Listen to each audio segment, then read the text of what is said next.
Entonces, ¿qué contiene el estimulador de raíces? Una solución que hace que el pH cuando baje se vuelva otra vez a subir y se mantenga. Entonces, os va a ayudar a que el pH sea estable y no tengáis ningún problema de déficit de ningún nutriente. Claro, ¿vale? También lo que son estimuladores y fertilizantes y todo esto, luego os explicaré que primero hay que regular el pH y luego echar el fertilizante. ¿Sí?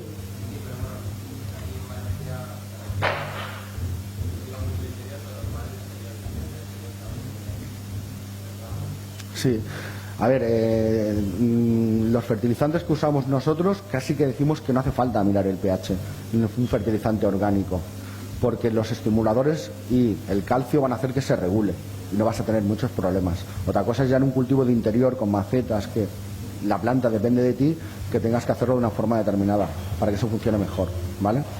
Entonces, aparte del Root Stimulator, tenemos lo que es el Bloom Stimulator, que cumple las mismas funciones, pero en vez de intentar estimular que la masa radicular sea más grande, lo que intenta es que las flores sean mucho más grandes y mucha más cantidad.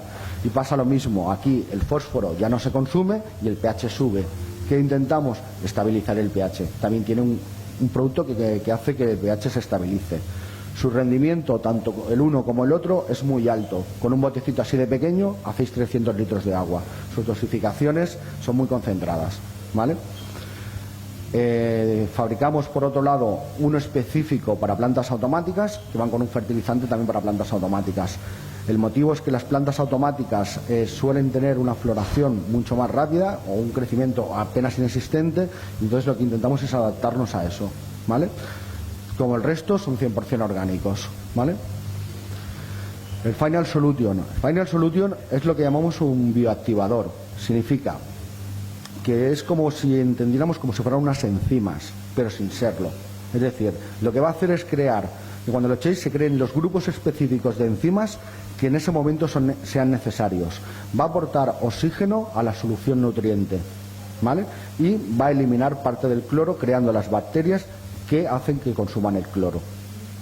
El uso de este producto la recomendación general sería cuando las ponéis en crecimiento, cuando las pasáis a floración y al final de la floración. En los sitios donde el agua es mala, que tiene su calidad muy salina, como zonas de costa, la recomendación es que una vez por semana, durante los ciclos de floración, apliquéis 2 mililitros cada 10 litros de agua, ¿vale? Y vais a conseguir mejores resultados en principio da igual la EC, que los estimuladores no te van a subir la EC, y menos estos. Sí, a ver, a partir de 0,7 es un agua que tiene demasiado calcio y magnesio. Entonces, ese agua necesita que eso se convierta en carbonatos que sean asimilables por la planta. Con un grupo enzimático vas a conseguir esto, en el Final lo vas a conseguir. Entonces, a partir de 0,7 es un agua de mala calidad, ¿vale? Nos hemos dado cuenta que los fertilizantes y los estimuladores ayudan mucho al cultivo, pero que sin tener una temperatura y una humedad adecuada no se puede conseguir todo el máximo rendimiento. Entonces, las temperaturas que normalmente se recomiendan son de 24 grados y 18 por la noche. La recomendación nuestra es que, como esto es una planta otoñal, en su época de crecimiento es en verano y las temperaturas, la oscilación entre día y noche no es mucha, siempre está más o menos a 24 grados, con lo cual la recomendación es que en crecimiento las tengáis a 24 grados, ¿vale? Y cuando las pasáis a floración, nosotros con la luz le vamos a indicar que cambie de crecimiento a floración, pero si le enviáis un mensaje con temperaturas, rápidamente el cambio va a ser más rápido, ¿vale? La recomendación es que sigáis manteniendo a 24 grados y que de noche las bajéis hasta 20 grados. Que no podéis hasta 20, 18, pero es más recomendable 20 porque nos hemos dado cuenta de que producen algo más, ¿vale? Para poder mantener esa temperatura tanto en el ambiente como en la planta, lo que no se puede hacer es regar con una temperatura de agua muy baja, 10, 12, 15 grados. ¿Qué es la recomendación? La recomendación es que esté sobre 22 grados, porque la planta internamente está a 22 grados, con sistema regulador se pone a 24.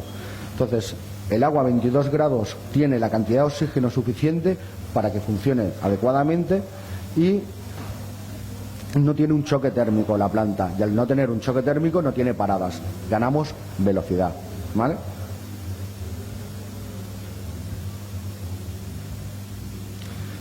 En cuanto a lo que son los fertilizantes, nuestra recomendación es que cuando fertilicéis con fertilizantes orgánicos, primero reguléis el pH del agua y luego pongáis los fertilizantes orgánicos, porque los fertilizantes orgánicos contienen vida. En el momento en que lo hagáis al revés, cuando reguláis el pH, como es un ácido, va a matar parte de esa vida. Entonces, la recomendación es, primero se prepara el agua, se pone con un oxigenador para ganar oxígeno en el agua, se pone a la temperatura y 10 minutos antes de poneros a hacer las mediciones hay que sacar el aireador del agua, porque el aireador lo que va a hacer es haceros subir el pH y llevaros a una lectura errónea, ¿vale? De esta forma, que vamos a conseguir no tener un choque térmico, vamos a ganar velocidad y vamos a hacer que la planta coma mucho más, ¿vale? La temperatura está relacionada con la humedad. En muchos libros os recomiendan unas humedades muy bajas. Las humedades bajas van bien a final de floración, pero las humedades bajas cuando tenéis madres, cuando tenéis esquejes, está claro que no se puede tener, pero durante el crecimiento nos hemos dado cuenta de que si una planta demasiado pequeña, si la humedad es muy baja, la planta lo único que hace es estirarse, consumir agua y estirarse. Entonces se convierte en una planta endeble que cuando llega a la floración no es capaz de aguantar.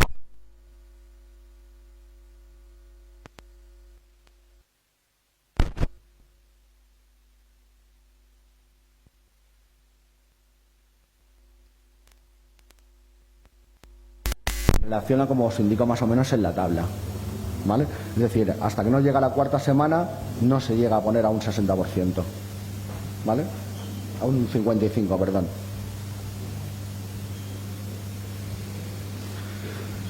¿Cómo conseguir esa humedad? Está claro que tener una humedad de un 85% en una sala muy grande es complicado. Entonces la recomendación es que entre lo que es el foco y lo que son las plantas pongáis un plástico, lo perforéis y en la parte inferior pongáis un humidificador. Entonces el vapor se va a mantener ahí, no os va a subir por encima, no os va a estropear con la humedad en los focos y os va a ser más fácil contener lo que es la humedad, ¿vale? Aquí está el foco. Aquí están las plantas, en medio ponéis el plástico y lo perforáis, ¿vale? Para que no se empañe. Entonces las plantas están...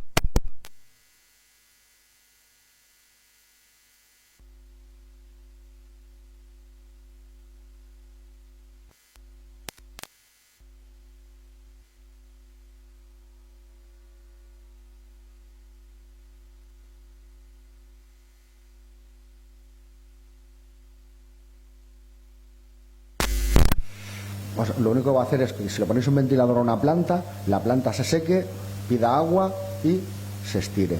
Entonces la recomendación es ventiladores apagados y a medida que la planta va creciendo es cuando se va quitando humedad y metiendo ventilación, ¿vale?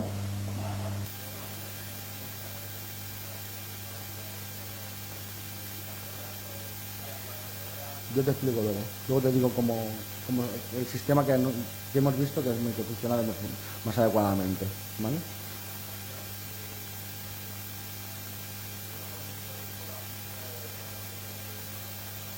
Sí. A ver, la humedad la regulas metiendo el aire de una determinada forma y sacándolo, ¿sí? Dentro de 3 o 4 hojitas os explico más o menos cómo sería la forma en que nosotros os recomendamos, ¿vale? Entonces, lo que os voy a hablar un poco ahora son de los fertilizantes y los elementos químicos que la planta utiliza habitualmente. Ahí lo que podéis ver son los elementos químicos, los que más utiliza la planta en grandes cantidades, hasta un 88%, es carbono y oxígeno, y lo obtiene a través de la respiración. Es por eso que los sistemas de CO2 son tan interesantes, ¿vale? Luego, los macronutrientes NPK son lo que llevan los fertilizantes y esos son los segundos elementos que más utiliza. Y nutrientes secundarios, magnesio, calcio, azufre. Luego aparte lleva unas pequeñas cantidades de micronutrientes que son indispensables. Si no tienen según qué micronutriente, la planta no puede hacer según qué funciones. Para que os hagáis una idea, si alguien se dedica a hacer semillas y quiere que la piel que tiene fuera esté atigrada, necesita usar cantidades de boro. Si el boro les falta, esa piel no se forma, ¿vale? Entonces son bastante importantes. Entonces, los elementos químicos no vienen sueltos, sino que vienen asociados, lo que se llaman moléculas químicas. Es muy conocida la molécula del agua, H2O, ¿vale? Pero para que tengáis otra idea, una molécula de nitrato el nitrato es el típico que se utiliza para hacer fertilizantes, es una molécula de un átomo de nitrógeno por 3 de oxígeno, ¿vale? Si os explico esto de los elementos es porque os voy a explicar lo que es el ciclo del nitrógeno, del nitrato de amonio. Significa, cuando nosotros nos ponemos a hacer un fertilizante, usamos varios productos, desde superfosfatos a nitrato de amonio, dependiendo qué queremos conseguir. Cada producto tiene unas cualidades. Entonces el nitrato de amonio es muy interesante porque tiene una parte que rápidamente es asimilable por la planta y otra parte que requiere de una conversión para que sea asimilable por la planta. Es un fertilizante de rápida y de lenta absorción. Entonces, la parte química del nitrato de amonio NO3, que es la de la derecha, es rápidamente asimilable por la planta. Sin embargo, el NO4 no lo puede asimilar. Entonces, para que sea asimilable, el NO4 se tiene que convertir en NO2. ¿Cómo lo hace? A través de bacterias. Las bacterias es las que van a transformar ese elemento en algo asimilable. ¿Qué queremos hacer? Los estimuladores, usar las bacterias, aumentar el nivel de bacterias y ese proceso se hace mucho más rápido. Al hacerlo mucho más rápido ganamos velocidad. Una vez está convertido en NO2, otro tipo de bacterias van a hacer que se convierta en NO3, una forma asimilable por la planta, ¿vale? Todo lo que nosotros llamamos fertilizantes realmente son sales. Cuando lo echamos en una solución, lo que aumentamos es la salinidad del agua, la electroconductividad. Pero las sales tienen una cualidad y es que tienen una parte positiva y una parte negativa. Eso es interesante saberlo porque el agua no está de forma desordenada, sino que en el espacio tiene un orden. Un cubo de agua, las moléculas de agua tienen un orden similar al que podéis ver en el lado izquierdo. Significa que los hidrógenos son ligeramente positivos y los oxígenos ligeramente negativos. ¿Qué hacen? Forman puentes de hidrógeno, forman una estructura determinada. ¿Por qué es importante conocer esto? Porque cuando añadimos una molécula de sal, lo que hace es reorganizarse espacialmente las moléculas. El agua rodea las moléculas de sales en relación a su carga iónica. Significa, el experimento típico infantil es coger un vaso de agua, llenarlo hasta el borde y empezar a echar sal. Al principio la sal no se desborda porque se reorganizan las moléculas, pero llega un punto, el punto de saturación, en el cual una molécula de sal hace que el vaso se desborde. Cuando fertilizamos pasa algo parecido, es decir, medimos la cantidad de electroconductividad con medidores, la cantidad de sales por la disposición espacial que tienen. Esto es importante conocerlo porque si echáis una solución con poca EC, como la planta funciona por osmosis, significa que va a igualar su medio interno con su medio externo. Y si aquí hay pocas sales, la planta va a ceder sales. Es el problema que mucha gente cuando, por ejemplo, lava las plantas. Tengo una sobrefertilización, lava las plantas. La recomendación nuestra no es que laváis las plantas, por dos motivos. Cuando laváis las plantas y echáis solamente agua, ¿qué hace la planta? Cede sales. Ceder sales significa peso, significa producción, no interesa, ¿vale? Por otro lado, al lavar vais a perder el calcio. El calcio no viene en los fertilizantes, solamente viene en las tierras, porque el calcio se precipita con el resto de fertilizantes. Y el calcio es vital, ya no solo porque lo consuma la planta, sino porque es el buffer del pH. Va a hacer que si tú tienes un error cuando vas a regar y el pH no es el adecuado, el calcio del sustrato va a hacer que se regule, ¿vale? Para que la planta no tenga problemas. Entonces, la pérdida de calcio por lavar no es adecuado. Lavar os va a hacer perder peso, no es interesante. ¿Qué os recomendamos en una planta sobrefertilizada? Si en una planta sobrefertilizada lo que os recomendamos es que fertilicéis, pero de una forma suave, persiguiendo fertilizando, ¿vale? Es decir, si vosotros fertilizáis a 1,6, no os preocupéis, es que el sustrato está a 4 y a 5 de C.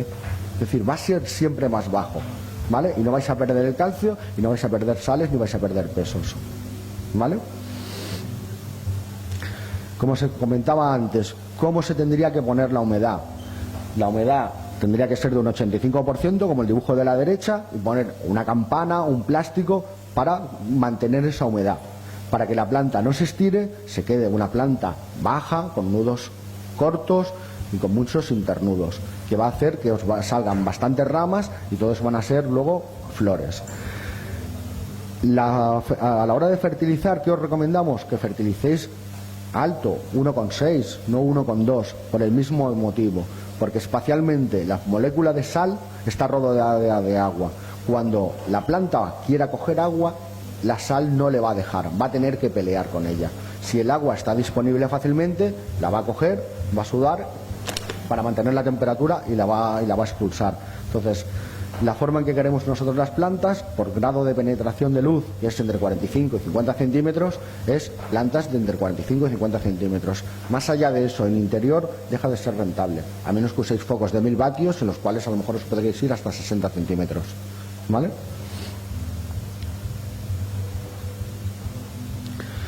Vale, en cuanto a los elementos químicos, como os comentaba antes,